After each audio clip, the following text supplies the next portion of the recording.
Welcome to the Health Headliner podcast by Tudu Digital. Our content is informational only and not medical advice. Please consult your provider. Now, let's dive into today's headlines. Okay, let's unpack this. Imagine a tiny brain cell, one you've probably, well, never even heard of, silently pulling the strings behind how you focus and learn. For almost a century, the story we've been told about how our brains, rewire themselves during attention just got a major plot twist. Yeah, it's pretty significant.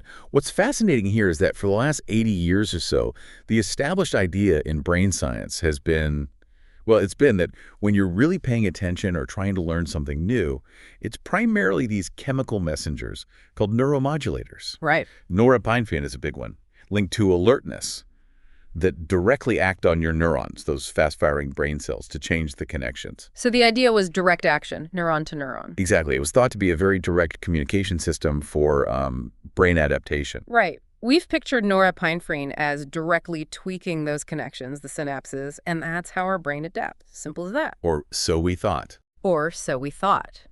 But our sources for this deep dive, a really detailed scientific paper published in the journal Science, and a related report from Washington University Medicine, they reveal there's another key player involved: astrocytes. Ah, yes, the star-shaped cells. Exactly. These star-shaped brain cells hang out around the synapses, the crucial communication points between neurons, and while we knew they were there, well, they largely considered support staff, right? Kind of the background crew, yeah. Not the main act in brain rewiring. Not the main act at all. So this raises a really important question. If norepinephrine isn't directly doing all the rewiring, what's the real mechanism? Researchers at Washington University School of Medicine in St. Louis, they really zeroed in on this. Okay. They suspected that astrocytes, given their ability to monitor and interact with a huge number of synapses, they might just be the missing link. The key to understanding how norepinephrine actually changes those neuronal connections. So how did they even test that? It sounds like a pretty fundamental shift. Well, they use both individual mouse brain cells in lab dishes and slices of mouse brain tissue. Pretty standard techniques, but applied to this new question. Okay. First, they basically confirmed the existing knowledge. When they introduced norepinephrine, sure enough, the connections between the neurons weakened. That part wasn't new. Right. Check that box. Check that box. Yeah. But here's where the story takes a surprising turn. They also noticed that norepinephrine caused activity in the astrocytes nearby. So not just the neurons were listening. Exactly. It wasn't just the neurons reacting. The astrocytes were also getting the message. Interesting. And these activated astrocytes weren't just sitting there.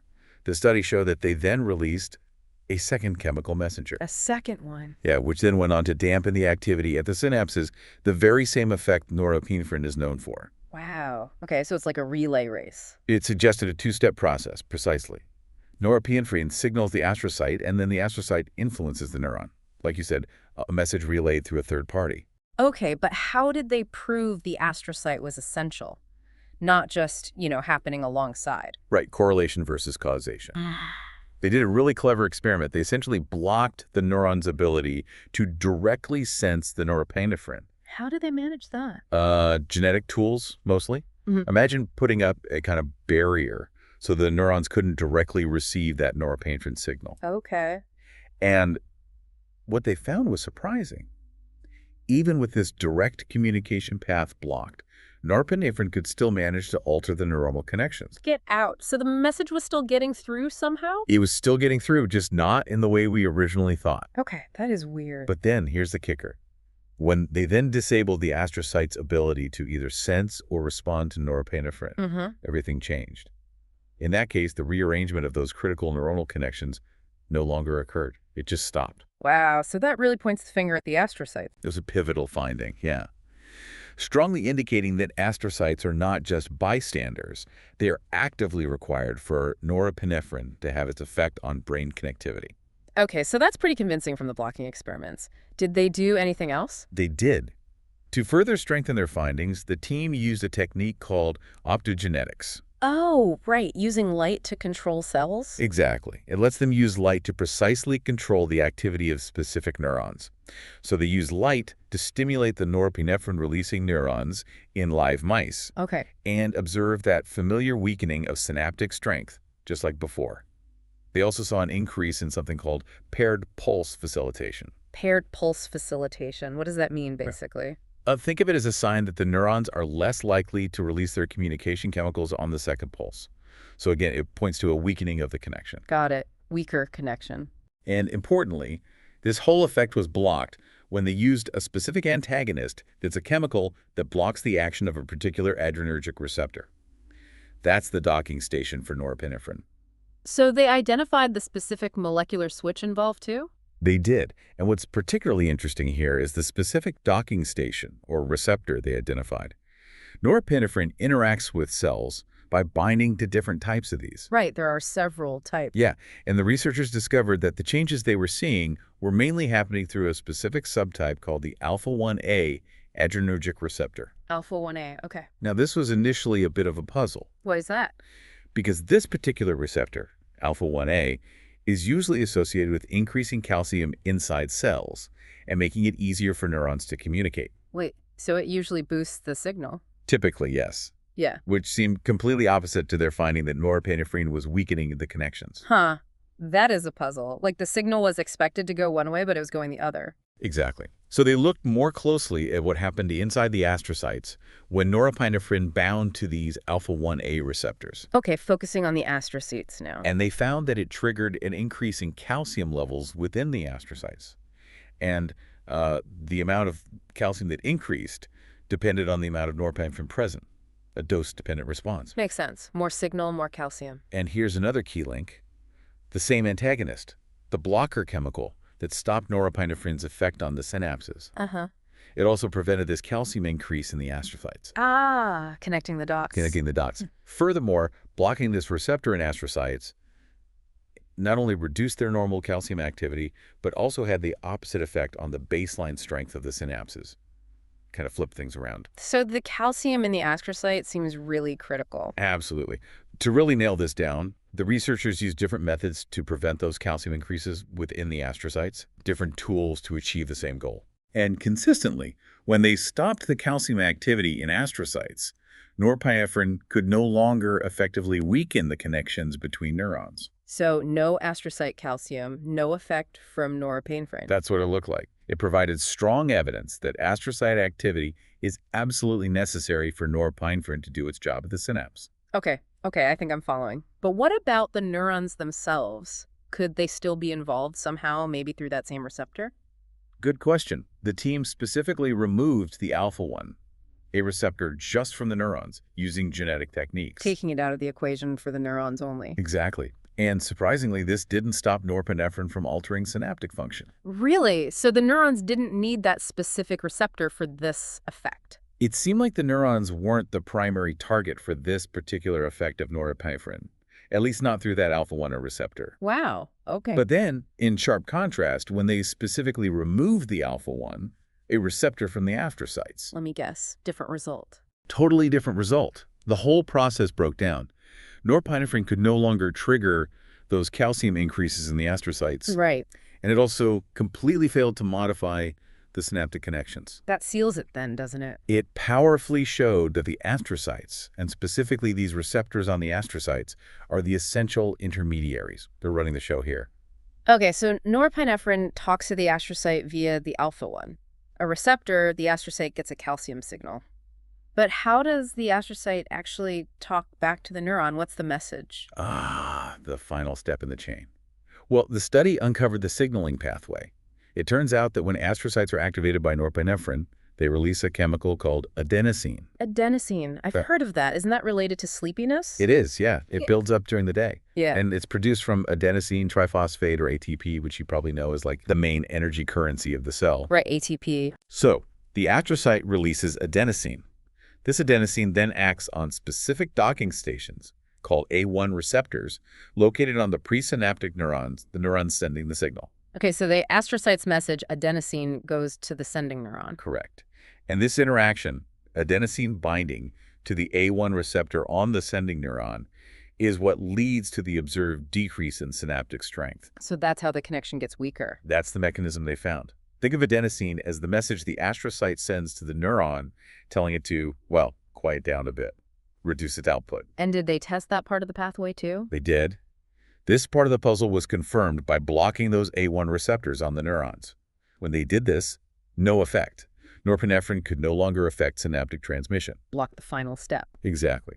Similarly, when they used an enzyme to break down the adenosine that the astrocytes were releasing, same result. The effect of norepinephrine was also completely prevented. Got rid of the message before it arrived. Precisely.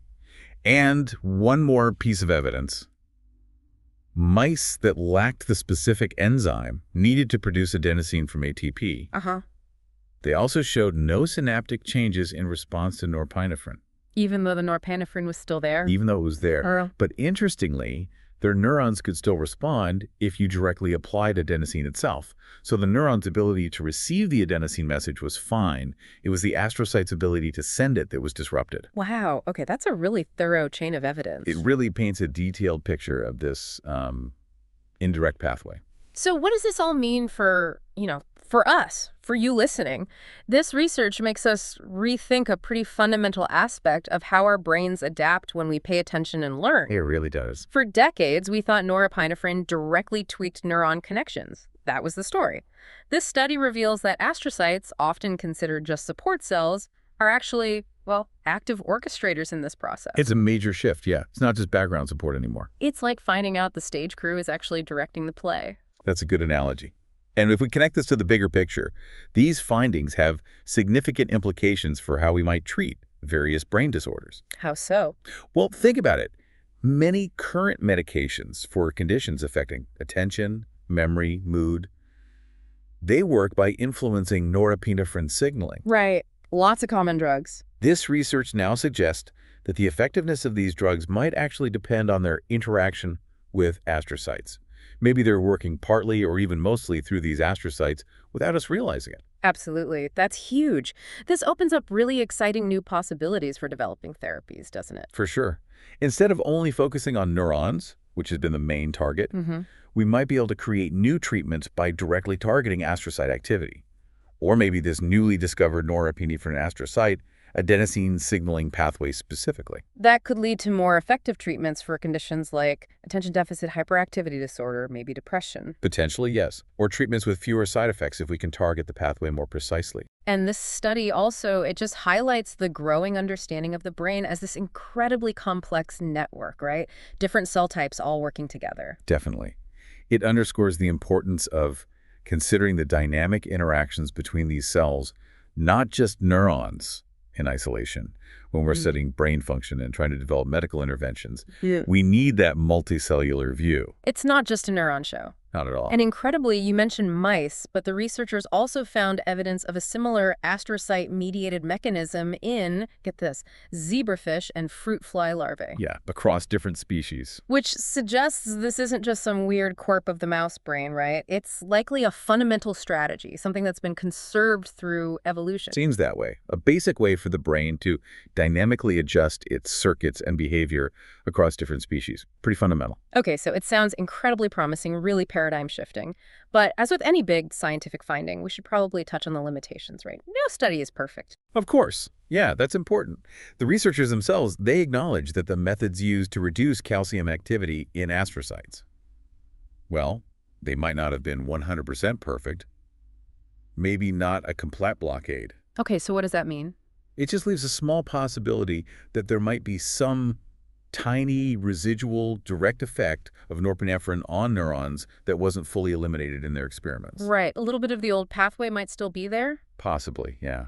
It's hard to be absolutely certain with these biological systems. And they also pointed out something about the calcium signals themselves. Yeah, the precise relationship between those calcium signals within astrocytes and their various outputs, like releasing adenosine, is still being actively investigated. It's complex. So we don't fully understand if the astrocyte's response is like an on-off switch or if it's more graded, like more calcium means a bigger effect? Exactly. Is it all or nothing, or does the magnitude of the calcium signal directly determine the impact on synapses? That level of detail isn't fully clear yet. Okay, fair enough. Important caveats. But, despite these limitations, the evidence overall strongly supports a crucial role for astrocytes.